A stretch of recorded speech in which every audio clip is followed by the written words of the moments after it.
살롬. 함께 떠나는 성경 여행 제19과 요나의 기적, 그 두 번째 시간을 시작하도록 하겠습니다.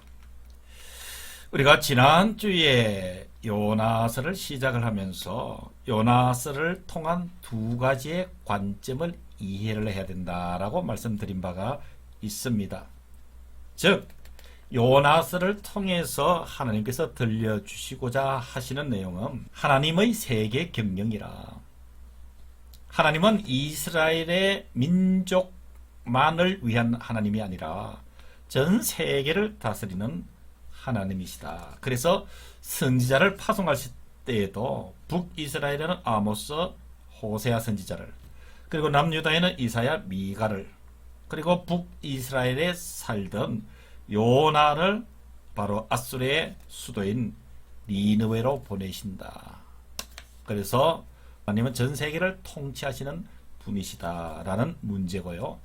두 번째 관점은 이 아수르에 대한 이 요나서의 기록과 그리고 150년이 지나서 나훔 선지자를 통한 차이를 말씀을 드렸습니다. 그 내용을 다시 한 번 더 상기해 보시고자 하시는 분들은 지난주 강의를 이 대목을 살펴보시면 좋을 듯 합니다.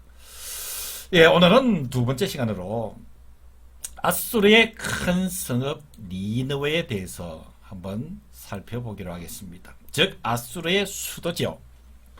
자, 그럼 먼저 우리가 이해해야 될 것이 아수라라는 나라입니다. 세계 최초의 제국입니다. 하나님께서 통치하시는 하나님의 원리에 의해서 통치하는 나라가 아니라 힘과 권력, 물질을 가지고 세계를 지배하고자 했던 바로 그 제국, 세계 최초의 제국으로 바로 아수르를 들 수가 있습니다. 아수르라고 하면은 또 빼놓고서는 설명이 안 되는 것이 영국의 고고학자인 레이으드라고 하는 사람의 니느웨 발굴입니다. 이 얘기는 무슨 얘기냐면은 이 니느웨가 그 주변을 흐르고 있던 티그리스 강의 범람으로 토사로 2000년 이상을 매몰이 되어 있었습니다. 그러니까 사람들은 역사 속에서 이 니느웨라는 도시는 알지만 그 존재에 대해서 의문을 갖고 있었습니다.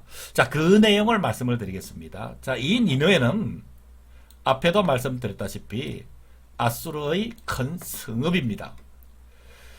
1849년 영국의 고고학자인 레이으드의 니느웨 발굴 전까지는 이렇게 성경에서 기록된 아수르의 기록에 대해서 많은 사람들은 그 신빙성에 대해서 의심을 갖고 있었습니다. 즉 다시 말씀드리면은 성경에 기록된 아수르라는 이 나라에 대해서 신빙성을 의심을 했다. 과연 이런 나라가 이런 일을 했을까? 이런 나라가 존재를 했을까? 니느웨라는 이 도시가 과연 존재했을까? 흔적이 없어져 버렸으니까. 자, 이 내용을 구체적으로 말씀을 드리면은 19세기에 산업혁명이 일어났지요. 산업혁명이 일어남으로 인해서 엄청난 과학이 발전하게 됩니다.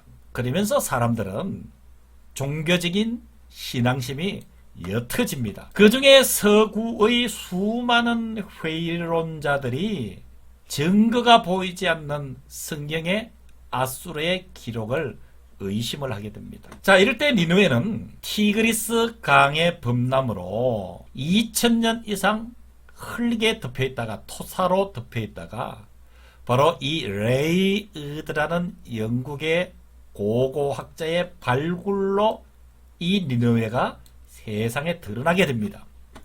이 레이으드의 저서에 아수르에 관련된 내용들이 그대로 기록되어 있습니다. 그 책의 내용이 니네베와 바빌론의 유적 발견이라는 1849년도에 쓰여진 책입니다. 자, 그러면은 이 레이으드의 발굴로 인해서 드러난 이 아수르는 현재는 어떤 모습일까요? 유적지로 보관이 되어 있습니다.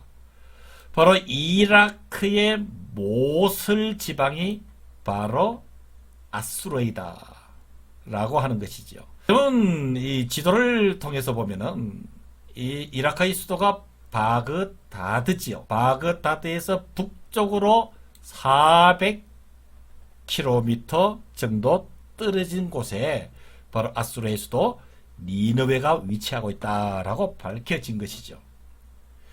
더 확실한 증거는 이때 발견된 아수르에 관한 유물이 영국의 대형 박물관에 약 1106점이 소장되어 있습니다. 부인할 수 없는 역사적 사실을 이야기를 하고 있다라는 이 중요한 대목을 여러분 꼭 이해를 하시고, 이 내용은 여러분 반복해서 보시면서 그 성경의 배경의 역사, 즉 성경에 기록된 아수르와 니느웨, 요나, 이 모든 인물 역사가 실제였다라는 사실을 다시 한 번 더 생각하시면서 하나님의 위대한 세계 경영을 살펴보시면 좋을 듯 합니다. 예, 오늘 두 번째 시간으로 중요한 대목이기 때문에 바로 이 아수르와 니느웨에 대해서, 그리고 영국의 고고학자 레이어드의 니느웨 발굴에 대해서 우리가 한번 살펴보았습니다. 여러분 이 내용을 잘 기억하시면 요나서와 이스라엘 역사, 하나님의 세계 역사 경영을 좀 더 깊게 이해하게 되는 줄로 믿습니다. 예, 다음 주에 19가 세 번째 시간으로 우리 또 만나기로 하겠습니다. 살롬.